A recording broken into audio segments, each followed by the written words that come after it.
Wind howls through Hollowin, rattling bare branches above cobblestone streets bustling with festival preparations. 10-year-old Finnigan stands mesmerized, his small face pressed against Mrs. Gable's bakery window. His eyes widen as he observes the sights and smells of the bakery.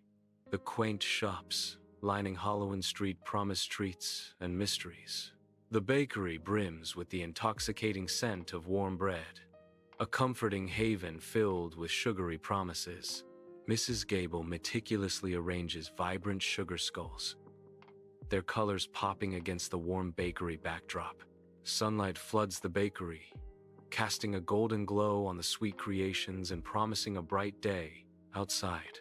Finnigan peers intently through the window, his breath fogging the glass with curiosity. His eyes dart about, more drawn to the reflections on the glass than the treats within.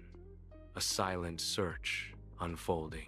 Under a sliver of moon, long shadows stretch across ancient gravestones in Hollowin graveyard. Finnigan, having snuck out, hesitates at the gate, his silhouette stark against the pale moonlight. The church steeple looms, a black claw against the inky canvas of the night sky. He steps past the wrought iron gate, and a sudden cold spot chills him to the bone. An unseen presence lingers in the graveyard, adding an ominous layer to the night. Beneath the shroud of night, Finnigan finds himself in a desolate churchyard, where crumbling headstones stand as silent witnesses. Near one time-worn marker, a vision takes shape. A girl, his age, ethereal and shimmering like moonlight on water. Her tattered dress whispers tales of forgotten sorrows. Her eyes wide with a silent, desperate plea. Drawn by an unseen force, Finnigan steps closer, his heart pounding in his chest. The air crackles with an otherworldly energy as he bridges the gap between worlds, his fate intertwined with hers. In the silent churchyard, the ghost girl extends her spectral hand, a beacon of ethereal light in the gathering gloom. Finnigan's eyes reflect a whirlwind of apprehension and burning curiosity as he gazes upon her otherworldly form. He hesitates, the weight of the unknown heavy on his shoulders, before reaching out towards the spectral touch. A jolt of raw energy, like 1,000 needles, surges through Finnigan as their hands make contact. He gasps, the unexpected power stealing his breath, his senses heightened by the supernatural connection. A fleeting, sorrowful smile graces the ghost girl's lips. A silent promise or a mournful farewell. Ghost girl's hand points, accusing the crypt's dark secrets. The air chills as her ethereal form dissolves into the mist, leaving Finnigan alone in the desolate expanse. A chilling wind whips, rustling the leaves of ancient trees, a symphony of dread in the night. Finnigan stares at the crypt door, its stone surface slick with moisture. A portal to untold secrets.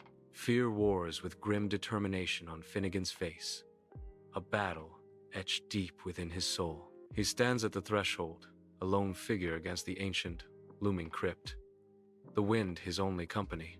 Finnigan heaves open the heavy oak doors of the church crypt, the sound echoing in the dead of night. The air inside hangs thick, a cloying mix of damp earth and the ghostly scent of decay. Shadows dance in the flickering light, revealing rows of stone tombs and forgotten secrets.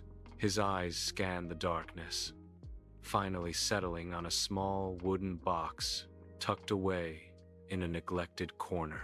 A sense of grim discovery washes over him as he approaches the mysterious box, its purpose unknown. Inside the crypt, a weathered wooden box holds a doll with a missing arm and a tarnished silver locket. I pick up the locket. The cold metal sends a shiver down my spine.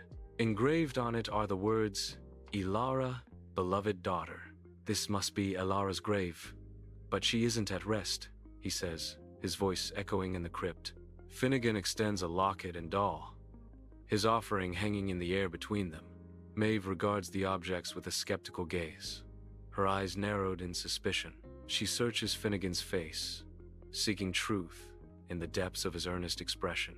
A flicker of resolve crosses her face as she assesses the gravity of the situation. "I'm still not sure about this," Maeve admits, her voice tinged with doubt. "But I'll help you investigate," she concedes, a reluctant promise hanging in the room.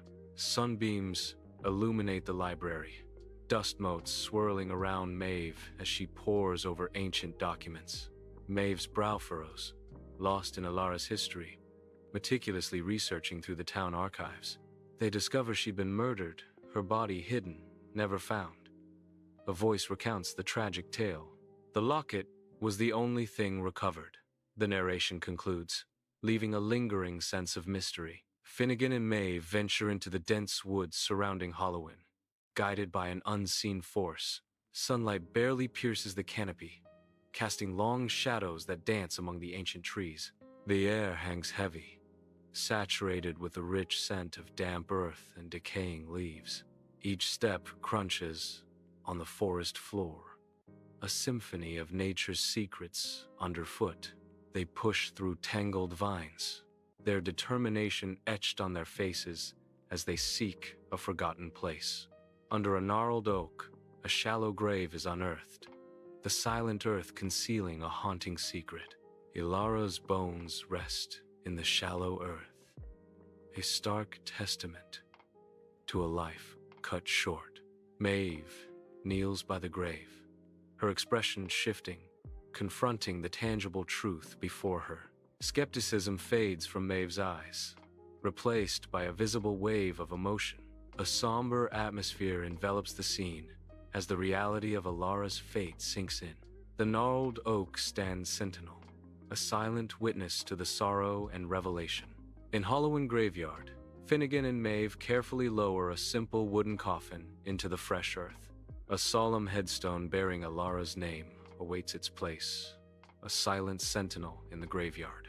The community of Hollowin gathers, their faces a canvas of sorrow and relief. Each member pays their respects, a collective farewell to the girl returned. A palpable sense of closure settles as Alara finds her final resting place.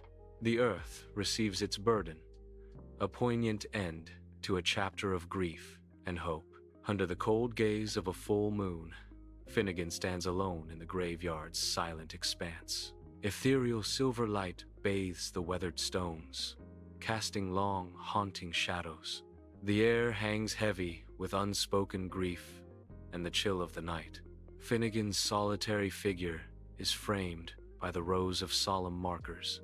His gaze is drawn to Alara's freshly turned grave, a stark reminder of loss. The silence of the graveyard amplifies the weight of Finnigan's solitude and sorrow. Amidst the silent stones of the graveyard, a figure emerges, bathed in an ethereal glow. It is Alara, no longer a ghost, but solid and radiant, a beacon in the somber landscape. She stands serene, her presence defying the mournful stillness of the graveyard. Her form is now vibrant, a stark contrast to the spectral figure he once knew. The graveyard seems to hush, acknowledging her solidified presence. Ilara's radiant form stands as a testament to a change, a beacon in the graveyard's embrace. Dawn breaks on Hollowin Street, painting the sky with soft hues as Finnigan walks with newfound confidence. His face, once etched with fear, now carries a serene calm, reflecting the peace he has found. Each step is lighter, the weight of his past lifted by the spectral journey he undertook. The air is crisp and clean, a stark contrast to the eerie nights he recently endured. He helped Alara, the ghost, find her way home, and in doing so, has found his own. Hollowin Street welcomes him, not as a place of dread, but as a path forward, bathed in the morning light.